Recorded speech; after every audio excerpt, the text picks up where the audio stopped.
Assalamualaikum warahmatullahi wabarakatuh. Halo teman-teman, Fathan di sini.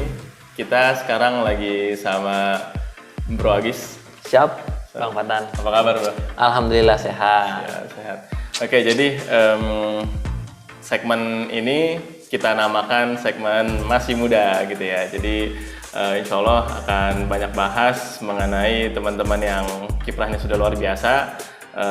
Tapi sosoknya masih muda kayak Agis, kayak Bro Agis ini ya gitu. Oke, bisa diperkenalkan diri dulu kira-kira aktivitasnya sekarang gimana, dan untuk menunjukkan masih mudanya boleh sebut umur dong. Biar nanti ternyata udah ya, tapi kalau muda itu relatif ya, coba bisa. Ya, nama saya Nur Agis Aulia. Biasa saya dipanggil sama Agis. Saya sebenarnya kalau di Banten dikenal sebagai juragan kambing. Ya. Juragan kambing karena memang dulu begitu saya memang mendirikan usaha di bidang agro, khususnya di bidang peternakan. Itu pengemukan domba, kambing, dan sapi. Dan di dunia pertanian. Kemudian saat ini kebetulan begitu kan ya, saya diamanahi atau terpilih menjadi anggota DPRD di Kota Serang di Provinsi Banten. Dan alhamdulillah kalau dari usia saya masih 31 tahun sekarang. Sudah masuk 31 tahun kemarin. Nah, jadi itu selain itu aktivitas ya, selain memang tetap fokus di dunia agro begitu kan. Karena memang beberapa peternakan maupun pertanian tetap saya jalani, tapi saya sekarang memang lebih banyak gitu kan aktivitas di DPRD-nya gitu Bang. Gitu. Oke. Wah, di DPRD ternyata gitu kan masih muda, dan apa namanya ya, sekarang kita lagi di base camp-nya Bantenpreneur ya? Yes, Bantenpreneur. Bantenpreneur ini kita lagi ada di Serang gitu ya. Apa aja nih kira-kira Bro, tantangannya nih gitu kan, karena masih muda gitu kan, di DPRD juga, di bisnis atau misalkan di masyarakat. Ya mungkin satu-satu mungkin ya saya akan share terkait tentang kiprah anak muda di parlemen ya. Saya kira sebenarnya ketika saya pertama kali masuk begitu kan di DPRD, dan ternyata saya juga baru kaget gitu kan, oh ternyata saya paling muda. Jadi paling muda. Anggota DPRD termuda di Kota Serang ya, kebetulan saya. Akhirnya dari situ juga agak beban, wah. Jadi saya ini mewakili aspirasi anak-anak muda nantinya.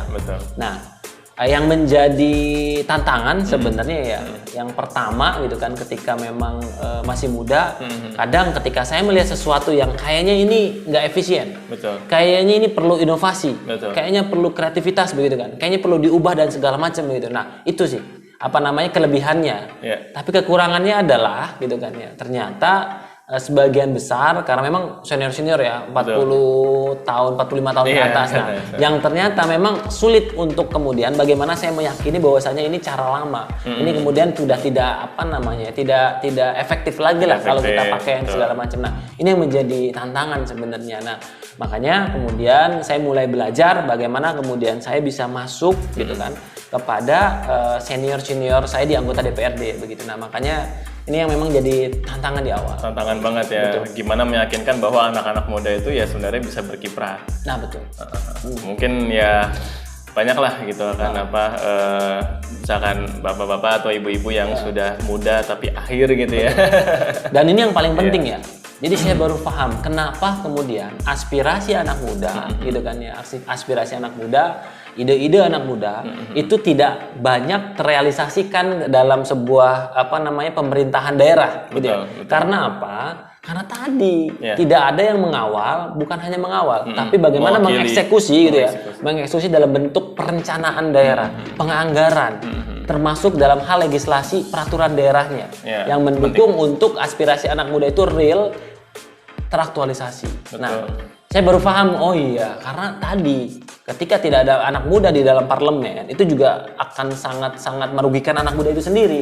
Karena aspirasinya tidak teraktualisasikan dengan baik. Karena kalau memang kita ngomongin tentang istilahnya pemerintah daerah, jelas gitu kan, ketika memang program yang akan diaktualisasikan itu harus proses perencanaannya. Itu kan melalui anggota DPRD salah satunya kan. Kemudian proses penganggarannya itu melalui anggota DPRD. Nah, bayangkan ketika tidak ada anak muda di dalam situ. Jadi agak sulit gitu Bang. Makanya saya juga saya baru paham, oh ya dulu gitu kan saya punya ide kreatif, saya aspirasikan kok nggak terrealisasikan karena tidak ada yang nggak naik-naik gitu ya. Nah itu karena sektor yang dibutuhkan anak muda misalkan pendidikan dan pekerjaan gitu ya, aktualisasi diri juga, olahraga misalkan kan ada judulnya pemuda dan olahraga gitu ya. Oke. Selain itu gimana yang misalkan Bantenpreneur ini atau kegiatan lainnya? Nah, selain di DPRD memang saya fokus bagaimana kemudian mengakomodir atau mendampingin aktivitas anak muda gitu kan ya. Jadi di Bantenpreneur ini juga kemudian saya mendampingi, kemudian saya mendukung lah, mensupport semua aktivitas anak-anak muda yang itu memang sangat potensial untuk dilaksanakan dalam hal menyelesaikan persoalan. Ya, jadi di Serang ini gitu kan ada 5 masalah terbesarnya gitu kan ya.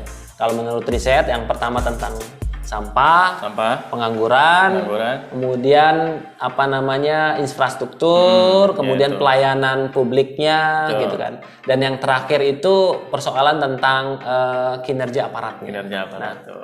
Jadi itu yang menjadi persoalannya. Kemudian ada beberapa anak muda yang sudah mendirikan sebuah konsep namanya Bank Sampah Digital. Oke, Bank Sampah Digital. Jadi Bank Sampah Digital. Jadi begini, ini yang menarik gitu kan.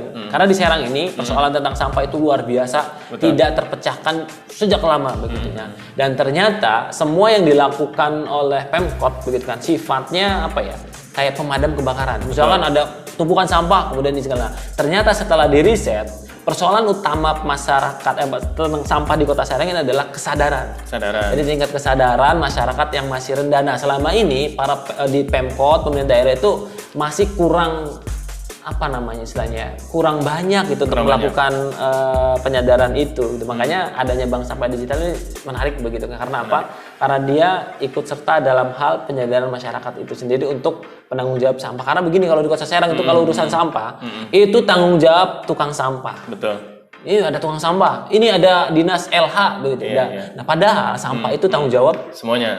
Nah, ini yang menjadi menarik gitu, dan ini kemudian tidak terselesaikan permasalahan sampah. Nah, Bank Sampah Digital hadir itu memang kalau dilihat dari pegiat-pegiatnya, pegiat lingkungan ya, karena memang Bank Sampah Digital ini juga aspirasi dari beberapa forum bank sampah begitu. Betul. Bagaimana kemudian masyarakat itu mendapatkan edukasi pemilahan dan mendapatkan benefit dari hasil dia menangani sampah di rumahnya. Betul. Nah, ini yang kemudian menarik dan kemudian saya support lah. Nah, selain dari itu aktivitas saya di di Bantenpreneur sih lebih kepada inkubasi bisnis aja. Nah, ini yang menarik. Bagaimana kemudian saya dan teman-teman gitu kan untuk mengurai persoalan pengangguran. Nah, ini kan lapangan pekerjaan pengangguran menjadi persoalannya. Seperti apa? Karena di Kota Serang ini tidak ada pabrik, gitu kan. Mau tidak mau harus benar-benar fokus untuk meng-scale up UMKM. Betul. Karena kan jelas lah UMKM, misalkan UMKM piscok begitu. Ada satu pabrik di sini kuliner begitu kan ya. Ketika dia buka itu bisa masuk 3, 5, 10, 20 orang gitu kan. Nah, makanya kita mensupport full teman-teman UMKM di Kota Serang untuk melakukan scale up. Karena itu bisa mendatangkan penyerapan tenaga kerja. Nah, makanya di situlah kemudian Bantenpreneur hadir untuk melakukan pendampingan scale up UMKM.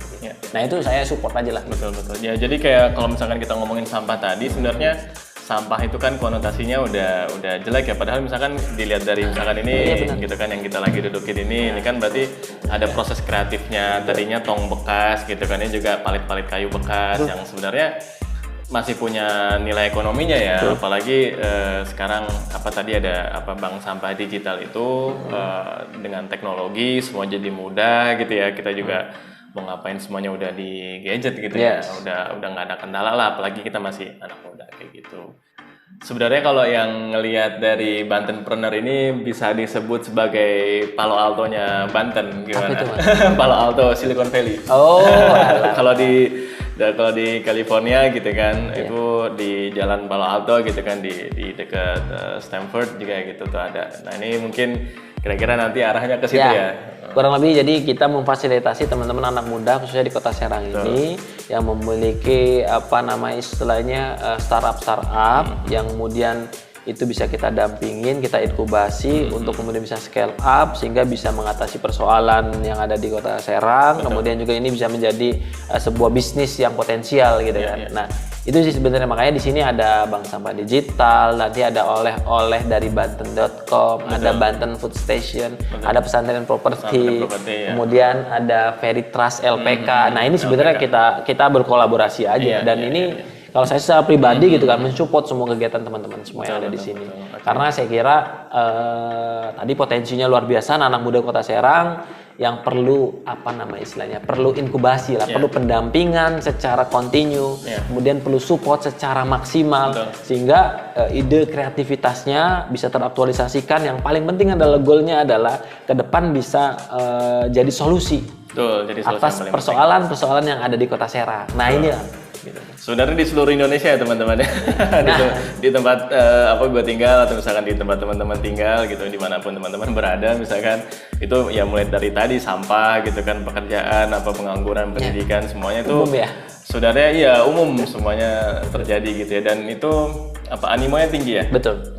Animonya tinggi dan memang begini, anak-anak muda sekarang kan luar biasa begitu ya, karena mungkin overload informasi ya. Artinya mereka sudah belajar dari banyak sangat bebas gitu kan. Artinya sarana-sarana pembelajaran mereka itu bisa mereka dapatkan dari manapun. Sudah tersedia di mana aja. Nah, sehingga mereka kemudian memiliki ide-ide yang kemudian mereka lihat dari lingkungan sekitarnya, kayaknya di sini cocok nih gitu kan ya. Kayaknya di wilayah ini cocok nih untuk kemudian yang mereka dapatkan, wawasan mereka dapatkan kemudian ingin diterapkan. Nah, tapi kan dengan kita lihat konteksnya berbeda, mungkin inspirasinya dari daerah lain dan segala macam atau negara lain, sehingga mereka perlu penyesuaian. Nah itulah dalam tahap inkubasi itu menyesuaikan. Betul. Bagaimana mereka kemudian membangun sistem, kemudian bagaimana mereka kemudian